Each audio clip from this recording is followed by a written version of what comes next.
to the Waste World podcast. I'm Stephanie Valentic, Editor-in-Chief of Waste 360, and I'm here with my content producer, Gage Edwards. Every single week, Gage and I will be joined by professionals, influencers, and community members to talk and have in-depth discussions about the world of waste. This week, we're joined by Kristin Kinder, who has 15 years of experience in the waste industry, most recently holding sustainability position at WasteQuip, and she has some great future plans. And she is also the host of our TRASHION show at WasteExpo. How are you doing today, Kristin? I'm doing great. Thanks for having me. No, thank you for joining us. We're going to have an in-depth discussion about textile waste today, but first I want to know a little bit more about your background. So we're going to try a little bit different thing here today. Instead of just reading a bio, want to play two truths and a lie. So go ahead and let's get started here. I want to hear two truths and a lie and see if Gage and I can guess them. All right, we'll test you guys. Okay. The first, I have a science degree and went right into research after college. The second, my first job in the waste industry was labeling dumpsters. And third, the best job I've ever had was with WasteQuip, also the parent company of Toter, which many of you probably know. One of these is a lie. They all sound so truthful. My delivery was good. If delivery was good, and I feel like I'm a pretty good sleuth, but Yeah. I am blanking. Let's see, Steph, what are you thinking? I don't know. This is a tough one. I feel like I want to say the dumpster thing because everyone I talk to has some kind of story like that. And maybe she's like, well, I don't have a story like that. But if I did, maybe I labeled dumpsters. I'm going to say the dumpster thing. I won't disparage a science degree or a WasteQuip here. The dumpster thing was your lie. Steph, final answer, Gage? That's my final answer. Okay. I'm gonna go with the degree. I'm gonna say your path was a little bit different. So okay, Stephanie for the win. I know. Man. So we're gonna need to keep score. I'm gonna be like, I'm 0-1, Steph's 1-0 in this. Okay, well, we keep going with these podcasts. We'll see who does better. I know. Well, it's your week, Stephanie.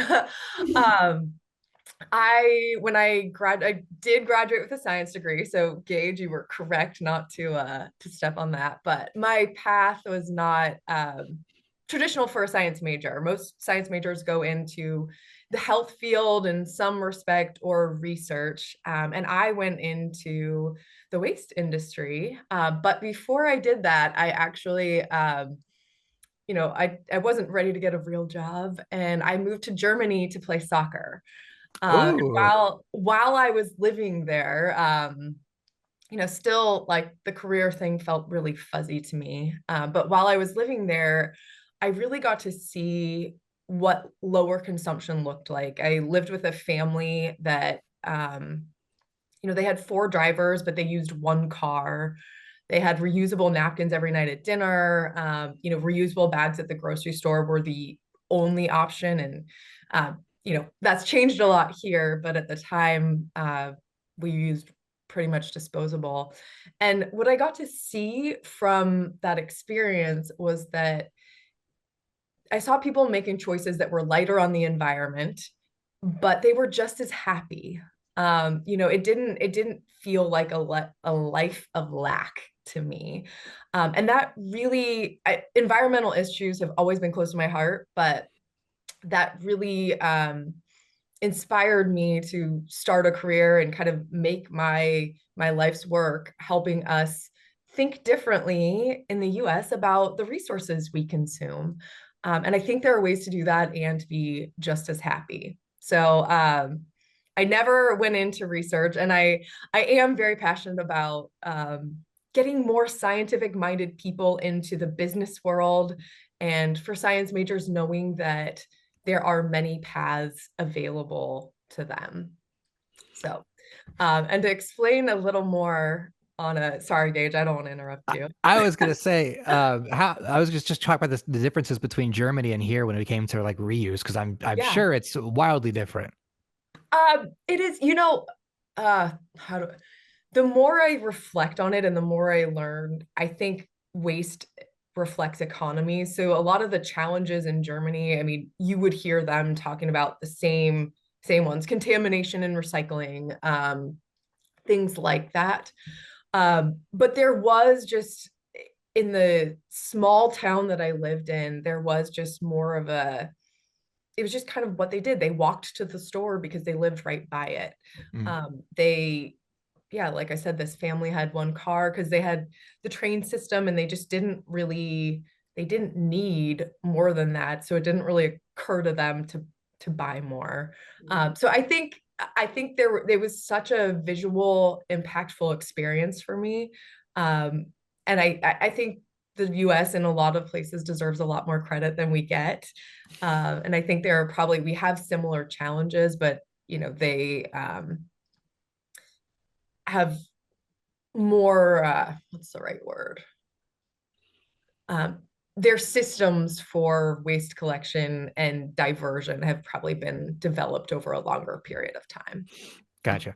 And I think they do probably consume a little bit less, although I still need to check the actual data on that.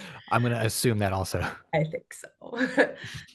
Yeah, it sounds like Germany and the Europeans generally use fewer paper napkins than we do. So yes. The family that I lived with, for the first month I was there, the mom, every night she would run around and make sure that the exact napkin ring was at your exact spot. And I could never quite figure out why it was such a big deal that we all got a specific napkin ring. And then I figured out, like, wait, I remember this mustard stain. yeah, exactly. We're reusing them. Yeah. So the second one, Gage, my first job in the waste industry actually. Yeah, you have to explain this one because this is not true. So I still don't believe it. So when I had come back from Germany and was all excited to make a difference and just wasn't quite sure what that would look like. And I found a temporary job with a little company called Waste Management. You might have heard of them. And they needed some people to go and do outreach in the city of Seattle and talk to people about their services and things like that. But a large part of the job, they were going into a new service area, and a large part of the job was making sure things were labeled correctly, making sure that operations knew where the different containers were. So most of my first experiences there in the early part of the industry was walking around back alleys and looking for all these things that to the rest of the world are just wallpaper. Right. I think we all now, you can't go anywhere without noticing a dumpster, but they're quiet to the rest of the world, I guess. Right. I got to just dive right in. And that actually, my first real full-time job at Waste Management was in their operations department. So that labeling dumpsters got me the big promotion, where I was basically doing a lot of the administrative work for the operations, everything from safety and accidents to efficiency, helping the route managers. And at the time, it didn't, I was like, okay, I'm just gonna learn a little bit and then get my job in recycling. And what I didn't appreciate at the time that I appreciate so much now is that I was building this basic understanding of why our industry is the way it is and how it functions. And I don't think, any sustainability measure or new idea you have is great, but you have to understand how it's going to work on the front lines and in the actual operations of our industry. And I still think that was one of the most important jobs I've ever had. And I've sought out opportunities where I can still get a little dirty. So, I've done waste audits at landfills across the country, spent plenty of all-nighters in some of New York's biggest buildings. And I enjoy getting out there and touching the trash. More power to you. Yeah. That's so funny. It's Gage and I both were not in the industry prior to starting here at Waste 360. And, Yeah. And one of the things I always say, and I tell people now that I've, personally been to a couple of recycling facilities, landfills, fun places, is, you don't really understand maybe why certain material isn't recycled, or why things, are only picked up on certain days, or things like that, until you actually get to see, what a day-to-day is for a hauler. So exactly. Yeah, I think something we talk about a lot, just in our jobs, me and Steph, where we hear about it, is education, like education on what to throw away and how to recycle. But also, I think people need the education to like learn how the business works and like what actually happens when the trash gets to a place, or when the recycling gets to a place, or what's needed to make a new improvement in your city's infrastructure. I think there's a lot to learn, and I'm learning a lot all the time. So I appreciate conversations like these. Welcome. Yes. And I think we can get into this a little bit later, but there's so much of an opportunity for that information to be communicated to other industries that are, say, more upstream, or, governments that are making legislation. I think our industry really should be heard in a lot of those conversations. Yeah. And my first visit to a landfill, I earned a very valuable appreciation for what goes on in the industry. Oh my gosh. Every time I go there, I learn something different. And the amount you can learn from just dumping out somebody's trash on the tipping floor, that was something, actually, the biggest thing I learned when I was in operations was that the person who knows the most about what's going on in your life is your garbage man. Like, everything that you do, even things you might want to keep secrets, you might be able to keep them a secret from your family, but you won't, your garbage man is going to know what's going on. So tip them well at Christmas time. Yes, and garbage always talks. I think criminals forget that sometimes too. And I should probably explain the third one, not to leave us hanging, but WasteQuip was definitely the best job I've ever had. And I do want to clarify that I have loved every job I've had with waste management. I also worked at NG Impact in between the two companies, and have nothing but love and had great experiences at all of them. The reason that I wanted to share that about WasteQuip specifically, it's something that the company measures for employees. So it's something that's really important to them, to strive to create the best job ever for as many of their employees as possible. And what for me was really special about my time at WasteQuip, I had a lot of trust and autonomy, but I was building the sustainability program, and we had done a few things over the years, but there was no like formal program. And when I came to the company, like, the word that came up in almost every single interview, and I asked a lot of questions and talked to a lot of people, everybody said the same thing in their own unique way. And that was, they talked about integrity, and that doing what you say you're going to do is a value.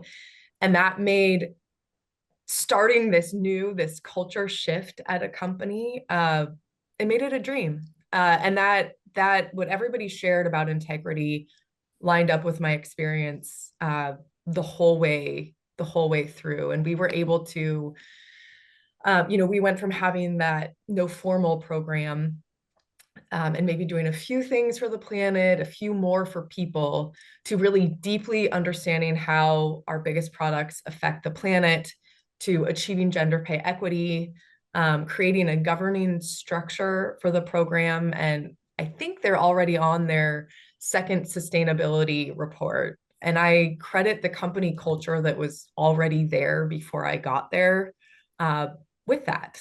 And I guess like the last piece to connect the dots here, I'm so proud of what we were able to build at WasteQuip, that I am starting my own business to help other companies start their own authentic sustainability programs. That is so exciting. Yeah. That's such a big step too, to like create, take something that you see that could work for other businesses, and to be able to take the, even the word sustainability, it could mean so many different things. Yes. Taking that and kind of, it's not a cookie cutter process. It's making your own, custom, seeing what exactly they need, what they value, and then putting that into something that they can execute. Exactly. You're hired. You got to slap stickers on trash cans first, though, Steph. So yeah, everyone's going to start at ground one or ground floor. I'll be there with you, though. I promise. Yeah. Well, I think maybe we shift gears a little bit, maybe talk a little sustainability, but at the top of the show, we mentioned TRASHION. Steph, do you want to jump into that? I didn't get to go to TRASHION this year, but I know Steph was there and of course Kristin was there, but I'd like to hear a little bit about it from you guys.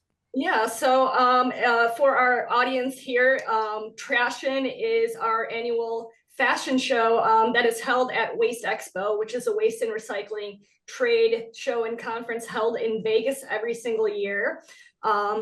Huge number of people, 15,000 people come. We have this TRASHION show, and designers from around the world, we had 18 last year, come and actually make clothing from trash. So from bottles, from aluminum, from different materials, not just textiles, which is what we're talking about today, but all types of different materials to show how we can reuse and rethink the materials that are seemingly at the end of their life. So Kristin, you're our host of TRASHION, and we wanted to touch on this first because it is just such a, it's just so incredible to be able to see, like just a whole set of aluminum cans hanging off somebody off of a dress, but it looks so good. It looks like it's a piece that somebody could wear at a gala or a fashion show or, some type of, high-end event.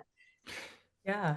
The designers, like you said, they really make trash look good. And I think WasteExpo, what a better place to bring that, because we've been making trash look good for decades. But when I heard this TRASHION show was happening the first year, my soul was just like lighting up with excitement, and I really wanted to be a part of it. And what I love about it is I saw a real opportunity to educate people, but not in an obvious way, through entertainment and inspiration. And, you could sit in a room and we could have graphs and charts and all kinds of things talking about the challenges with textile waste, why it's a problem. But I think, right now, the people that are showing up to things like that have sustainability in their title. And what I love about TRASHION is that it's an appealing way to bring people into the fold, to help anybody understand and have a little bit of interest. And I think there's, the sustainability is really about all of us. Right? Like we all have solutions that we can employ in our daily lives or in our jobs even. We need the salespeople, the engineers, the lawyers, the financial experts. If everybody has a little bit more of an understanding of sustainability, they can bring their gift, to the party. And so I think the TRASHION show is a really great way to bring in a broader audience and kind of get more interest on that level. Yeah, I think the word TRASHION, like it elicits excitement anyway. People are like, what, a trash and fashion? Obviously. Okay, let's go check it out. And then I saw the pictures after the fact. I was like, this does not look like trash to me. This is just an art show now. This is incredible. Yeah. Like I said, the interesting is that it's not made from textiles. And talking about textiles today, 85% of textiles enter landfills every year, but to see different materials is what's very interesting. But why, Kristin, let's start here. Why is textile waste so important? Why do we need to know more about it? And then going back to the TRASHION show, how can we use different materials to kind of, find different ways to make new clothing, for instance? So with textiles, have either of you heard of a term called the evolving ton? Tongue? Yeah, ton. T-O-N. Okay. Like I can make a clover. I don't know how to evolve it. I'm not sure what that is, but no, the evolving ton, no. Yeah, not that kind of podcast. So The evolving ton is this idea. We used to talk about it in the industry maybe like 10 years ago. I haven't heard it as much now, but it just really stuck in my mind that the if you look at the average ton of waste, it changes based on different advancements and developments in society. So if you think about like newspapers, right? Like a ton of waste in the waste generated, say in the 90s, a great percentage of that would be newspapers. But, you know, fast forward to by 2010, so much of that was online that newspapers, you know, dried up pretty much in the waste stream. And so you could see that reflected. And it really is just like whatever we're doing upstream is going to be disposed of in some way or at some point and affect the waste stream. So where am I going with that? Textiles is something that I think we can all sort of feel in our daily lives has been changing over the last couple decades. You know, we've probably heard the term of fast fashion, but we don't expect our clothes to last as long. We want them to be cheaper. We're buying more things more often than we used to. And we have been seeing that now in the waste stream. And the challenge, or like the big problem, is that we're using limited natural resources to create clothing that doesn't last and that we likely won't care about for long. It's sort of an equation that doesn't make sense. So if you look at textiles is the fastest by weight, it's the fastest growing component of the waste stream. So if you like municipal solid waste, the EPA says between 2000 and 2018, the waste stream as a whole grew about 10%, but textiles in the waste stream grew 78%. So we are consuming so much more clothing and also disposing of it in the same year. I think about half of the clothing that's purchased is disposed of within the same year now.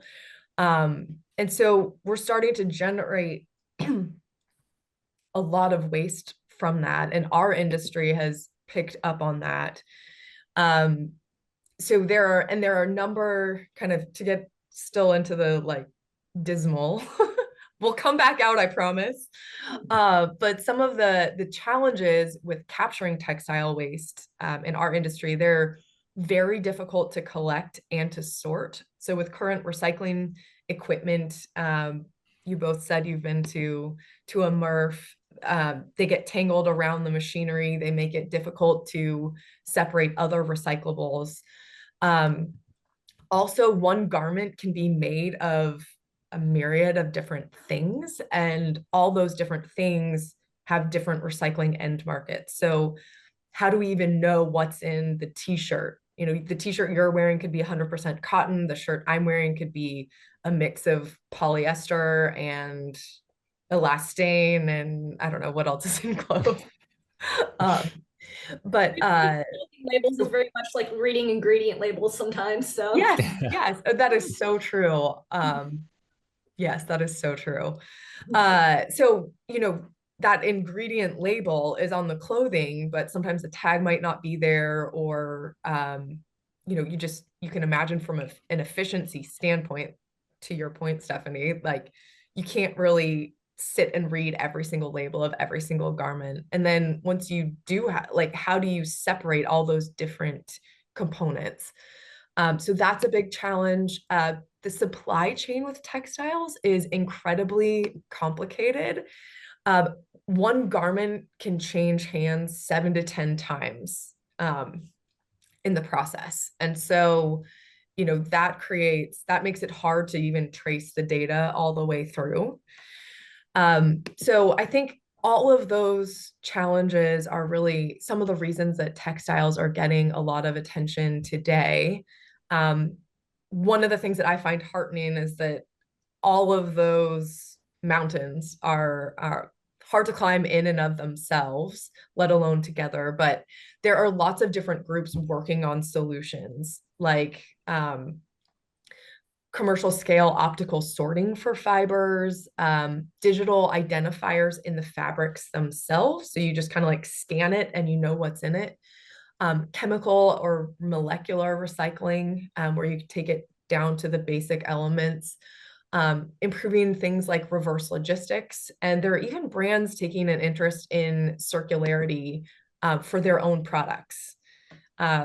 So there's a lot happening. There's a lot to learn about why it's a problem, but there's also a lot of different groups that are working on their pieces of the puzzle that together can really make a difference. And I'm happy to talk also a little bit about on an individual level why I think it's important too. I say go for it. All right. It's been a lot of just me talking. So well, I was just sitting here no, thinking, I was no, like, you know what? I've got a lot of t-shirts. My wife wants me to get rid of them, but I should just tell her, no, it's just too complicated. I should just keep all the shirts I want. just keep them all. Well, Just keep them all. I see there's people that, turn their old t-shirts into blankets. So that's definitely something you could do. Guys. Yeah, that's tougher than letting them sit on a hanger, though. I could just not do anything. There's actually a really great company that you can send them away and they'll do it for you.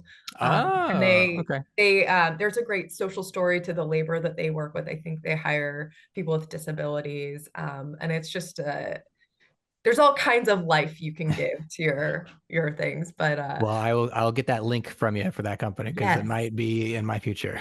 Yes. Maybe it's the great compromise of marriage, right? Hey, there you go. Yeah. They're no longer in the closet, they're now on the couch. So one of the things that I guess the reason I am so personally excited about this topic is that it's a personal choice. We all think about the clothes we wear every day. I mean, even Steve Jobs is known for the turtleneck, only black and wanting to be kind of efficient with his clothing, but that still was a choice, right? It's a decision we make daily, what we wear, and weekly or monthly what we buy. And I personally, as a human being, I love being able to express myself. I love feeling good in my clothing, and I think that's something that most people want as well. There's this internal tension that I always have with that side of me, with the environmentalist and the, knowing that just clothing is a burden on the environment. And I've enjoyed the challenge over the years of thinking about how can I make both sides of myself fulfilled. And there are a number of ways. First of all, renting clothing. I will acknowledge the options for women are much more vast than men, but I hope that for men it's catching up. But renting clothing, buying used clothing, resale. A lot of people probably, if you haven't really been paying attention, the resale experience has completely changed. It's really getting much closer to buying, like your experience of buying retail. You can buy online. The pictures are great. There are often return policies. So if you try it and it doesn't work, you have options to send it back. There's authentication. There are a number also of brands. Lululemon is the most recent that I saw, but there are a number of others too that will take back their clothing and then they will sell it on their website. So yeah, I've seen a few companies doing that now. That's super cool that they're doing that. I think Patagonia is one that does it too. Yeah, and honestly, the reason I'm struggling with coming up with the actual list is because every year it's a growing number of companies that are signing on for this. And I think my assumption would be they're also recognizing it's a business opportunity. You have one piece of clothing that you can sell not once but twice. That's an income opportunity. Yeah, well. And to think about the whole idea of fashion itself and how that's changing, it's like it's people thinking, okay, I don't need the next season's trends anymore because everything's already being reinvented. You have, from mom jeans to wide legs, it all comes back at some point. It's just the way that we're thinking, we're valuing clothing is becoming different too. I can see that. Isn't that the truth? Yeah, the truth. But you can be creative with clothing, and that's what's so interesting too, and that's what we saw at the TRASHION show this year. Yes, and it's awesome. So like you mentioned, probably so kind of a little tip from behind the scenes, as a co-MC, we get to see the materials that the designers have used, but we don't see the designs until they hit the runway like everybody else. So it's really fun. I mean, last year we had everything from gum wrappers to glass, electric cable, sleeping bags, shower curtains, even COVID masks that these designers were able to weave into a design. And it was so fun to try to see, like, okay, well, where are the gum wrappers? I can't even tell. Yeah. And I was going to ask, is there a specific material that came through? You're like, how are they going to do that? it was the COVID masks for Okay. sure. It's like trying to imagine, that as a fashion statement, I think was probably the biggest one. I don't know if there was one for you, Stephanie.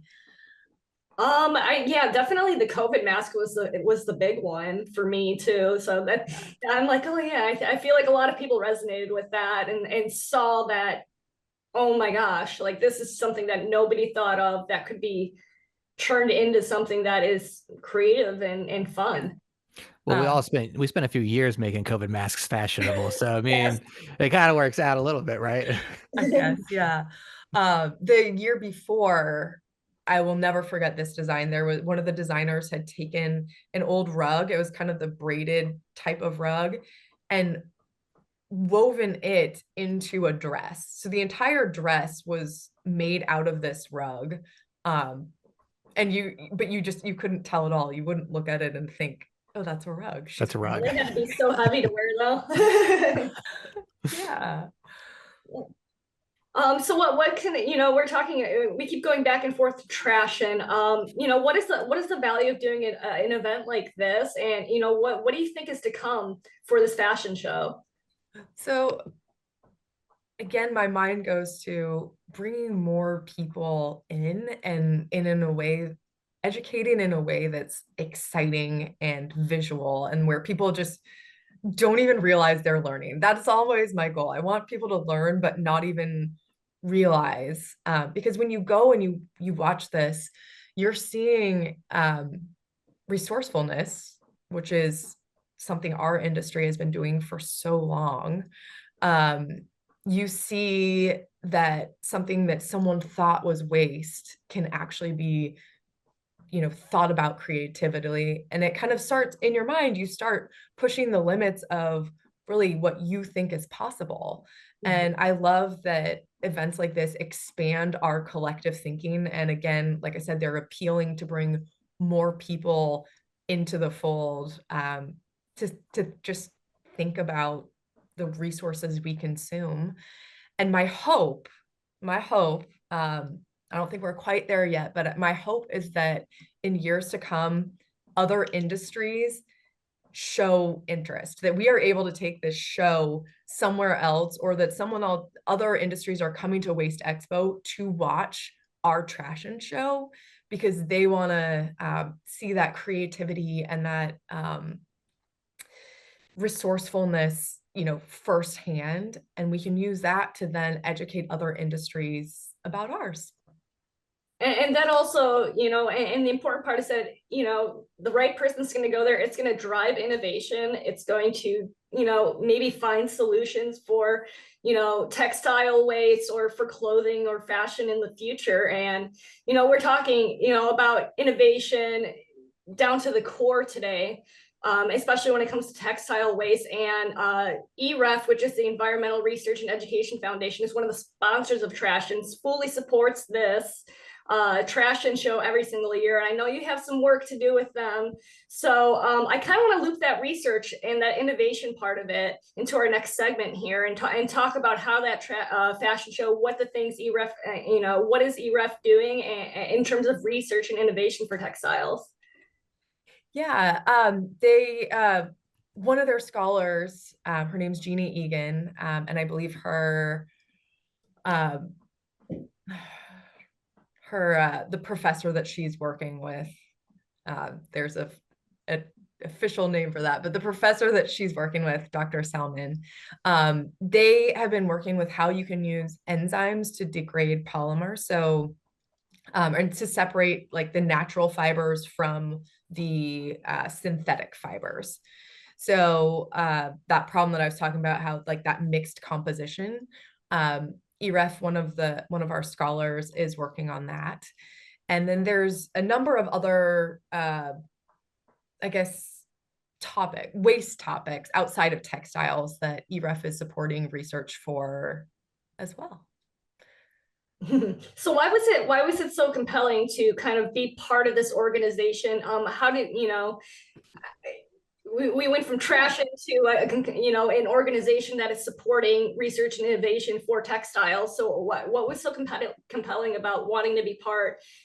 You're a board member, so can you tell me a little bit more about that? Yeah. So that same excitement I had in my soul about the TRASHION show, I also had about joining the board at EREF. And that's first because EREF is really all about bringing the industry together. We put aside competition, healthy competition, but we put that aside and really put on our industry hat. And there are a number of challenges, maybe I should even just say research questions that our industry, that everybody benefits from. So understanding PFAS as a contaminant, that's been in the news a lot lately.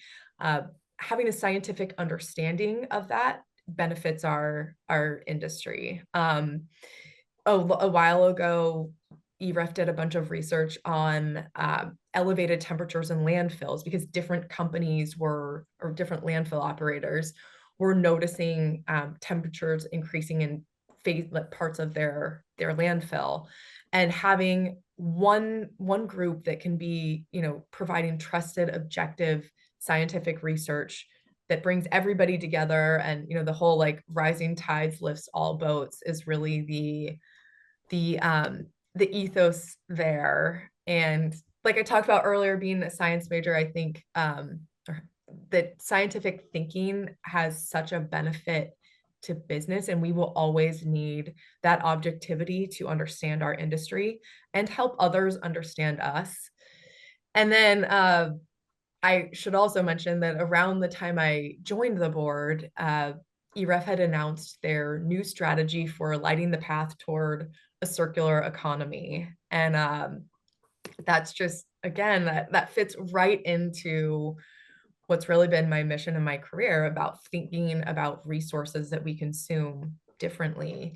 And it was just, it's really an exciting time to be part of this organization. And I think, sort of like I said with the TRASHION show, I think the sky is really the limit in terms of being able to build bridges with other industries, regulators, helping them understand the objective science behind kind of what's going on in our broader world, from experts in the industry that owns it and touches it and really understands it.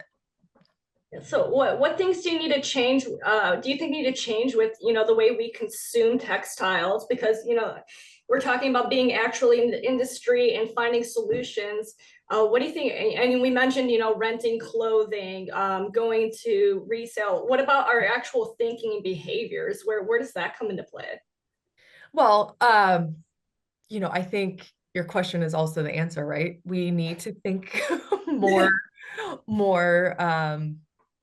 for everybody that can, I guess. And by can, I mean that has the interest or the time to be more intentional with the clothing that we buy. I think the most important thing is just, are we asking ourselves, like, do I actually like this? Am I going to use this?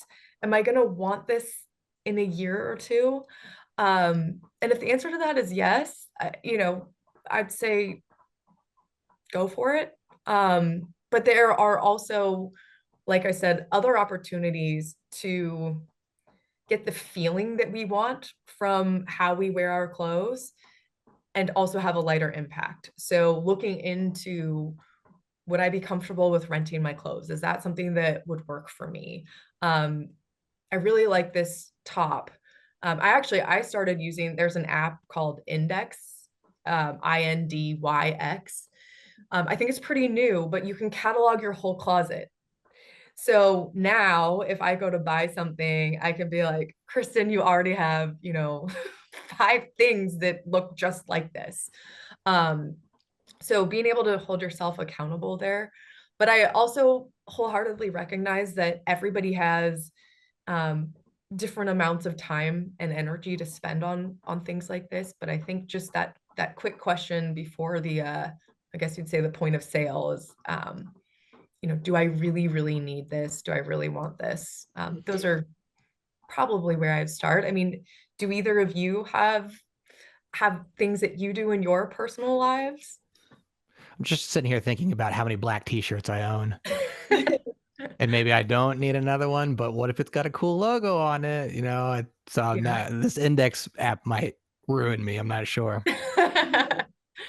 Yeah. I've just been trying to practice be more intentional about what I buy going forward. And then every time I buy, a new, I shop in outfits. So every time I go and buy an outfit, I go back and I donate, or I, find a new use for something that I'm not going to be wearing. I know I'm not going to be wearing. So it's kind of like trading it out and reducing it as I'm being more intentional. So I have less to begin with. Yeah. But I can still, making sure everything fits in with the other thing that I buy. So that's what I've been trying to practice more of. So yeah. And I think, yeah, go ahead, Gage. I was sorry. I was going to just say, like, my household is a very much like Cold Stone Creamery, like it, love it, gotta have it kind of household. So it's like, all right, do we just like this? Do we love this? Or do we have to have this piece of clothing we just tried on? Yeah. Typically we fall in the love it area. We could do a little better, but we really try to be gotta have it. Yes. And I think, so there's kind of like the first phase of donating clothes. One thing to keep in mind, at least as of now, about 20% of what gets donated gets resold at the point where you donated it. But there's a large amount of material that doesn't have the ability to be resold, and that can go into other things as well. But I caution all of us, and myself included, from thinking that like donation is kind of the absolver, the great equalizer for things like that. So just, I think not everybody would know that piece of information. And the more you can ask yourself before you own something, I think the better off we are. But it's going to take a lot of little decisions from everybody, and that takes a lot of time, I guess. Definitely decisions from everybody, including manufacturers and businesses. I know you're starting a new business, and I want to talk a little bit more about that. But first, when we're talking about the business of sustainability, what do you see? What opportunities do you see in textile waste for the manufacturers, for the companies, the clothing producers, to be able to kind of rethink what they're doing in terms of the materials they use or their end life? Well, both. I mean, thinking about the materials they use, when I was at WasteQuip, we did life cycle assessments, which help you understand the carbon footprint or other environmental impacts as well, and other environmental impacts as well. And I think life cycle assessments are a really important way to understand the environmental impacts of different materials. It's very easy to kind of follow headlines and, oh, someone can make something out of banana leaves, and all of that innovation is great. I think going with it, there needs to be data that helps us understand on a commercial scale, what kind of an impact does this have, and what is the right decision to use in your product, which for every manufacturer, I think could be a different answer. But going through the life cycle assessments and really having data to understand the impacts of the materials that you're using, I think is one. building garments to last a long time. One of the things I love about renting, these rental companies probably have the most data on clothing past the point of sale, because they're renting one piece multiple times. So they know like the third button off of every single shirt of these keeps falling off. Like we can go back to the designer and help them design a stronger product. So I think, you know, that type of communication is really, really great. What else? I guess, what are there things that you're seeing out there with manufacturers or just brands that you love following them? We talked a lot about it already, just the whole, setting up, seeing companies pop up to set up their own reuse return policy. I think that's my favorite thing. That's absolutely incredible. There's, Yeah. I'm sure at one point I'm going to see something pop up on there. I'm like, I think I wore that like 6 years ago. I remember that type of, I remember that style, things like that. Like, I really like that kind of stuff too, because like I said, recycling styles, but everything comes back in the fashion. So that's personally what I like. I like to see companies doing is collecting it, reassessing it, and even if they're selling it again, hopefully, they come up with, everybody has a charity program. Hopefully they can figure out some way to work that into those. It's my personal things, some type of cause attached to it. So, because, but yeah, those are my favorite type of programs. And like you said, seeing the thread up and those types of retailers, reuse companies popping up online and in apps, and really utilizing technology to reach more people, to move product around so it doesn't end up in landfills. And the other thing that I love about renting is that there's like, whatever I'm wearing, instead of, when I'm done with it, instead of like sitting in my closet next to the other things, just waiting to be picked, my outfits are going, they're having other lives with like other women, right? And like they're going and to job interviews and to other presentations. And I think that visual of sharing with other people, I like that. And kind of like when you think about like the experience your clothing is having, it's probably a lot more exciting. Yeah, it kind of reminds me of a group of girls growing up and sharing the same, oh, I like that shirt, and like, it's kind of like that. And it's like, it's like, why do we get out of that mindset of sharing at some point, and at what point do we have too much clothing and we go, hey, why we used to do this when we were younger, why aren't we doing it now? So yeah. So let's talk about your business though. Tell me, what are you up to? I really want to know more.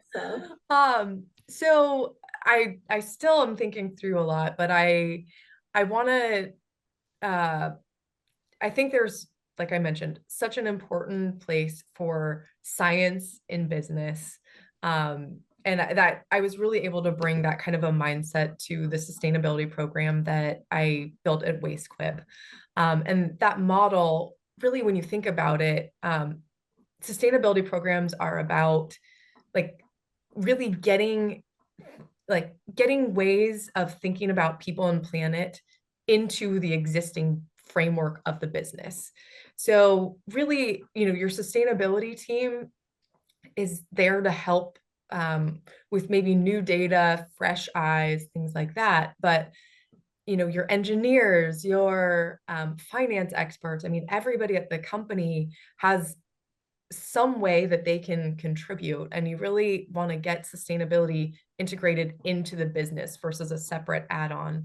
And so I think like the model that I've been working on with WasteQuip, I think I have a real opportunity to share that with other companies based on their values and kind of how they function, but all with the goal of building an authentic sustainability program to really help them make actual progress. So that's one part. And then I think there's a big opportunity, as I've mentioned throughout our conversation, to bring waste industry information outside of the industry for investors to understand it better, for product designers and manufacturers on the upstream side to understand really what happens with these different materials at the end of life, helps them think more creatively and come up with different innovations. Mm-hmm. Yeah, like we're talking about textiles today. There's just so many different, and TRASHION and everything. We talk about so many different things today. I can't even recap it all. It's insane. But just to be able to say, there's new opportunities that are out there, and all we have to do is rethink our reuse. So yeah, that's exciting. All right, so we're getting short on time here. We're unfortunately we can't talk all day, even though we would love to. So we'll definitely have to have you back on here. Do you have any final thoughts? What are your plans for the future? Where do you see textiles 5-10 years from now? Do you think everybody's going to be renting their clothing? If I have anything to do with it, hopefully. Where are we going to be 10 years from now? That is such a great question. I hate to sort of say the same thing I've been saying, but again, my dream is that we have people talking about textile waste who are not in the waste industry, right? But who are leveraging our experts in the waste industry to understand where are they coming from, where do they go, all of that. So my dream in the next 5 to 10 years would be that other industries have come to ours to understand textile waste better and say the objective science on it, like EREF is putting out, and that they that we are bringing more people beyond just people who have sustainability in their title. We're bringing everybody has some kind of an interest in it. And that we're all making maybe a few different changes in our daily lives. I guess I'll keep that simple. Is there anything that you would add to that based on, what this conversation has made you think about? I'm excited just to see people who are in production, link up with people in waste, be like, all right, well, if you make this is where it goes. So how can we make it better so it doesn't go in column A, it goes in column B, C, and D, and it gets repurposed and reused throughout everyone. So we're all winning. So I am interested to see more of that, because I always hear about these companies like, we have a sustainability plan, but they have their own plan. But then when it gets to the next part, the sustainability is gone, because they're like, all right, well, it's out of our hands. Good luck with it. So I want a little more back and forth there. Yeah. That's my hope. Yeah, seeing people connect and create new solutions and make business sense out of it.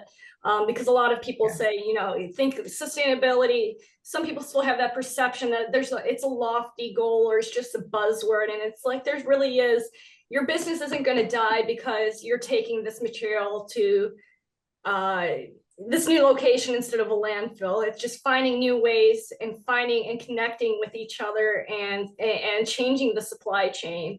I think is what I'm excited to see, and we're already seeing it. So yeah, and you're absolutely right. That I want to add that to my dream too. That the companies are finding models that they can make money on, and that we're all thinking about it, differently, right? It's not necessarily like a buy a new thing, throw it away, like that linear, but that they're finding business opportunities in circularity. I think I would like to add that to my answer.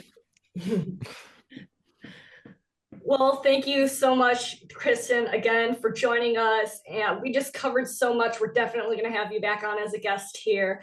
For more content like this and more information on TRASHION and the waste industry, stay tuned to waste360.com. Be sure to follow our podcast on Spotify and other podcasting services. And remember, it's our world.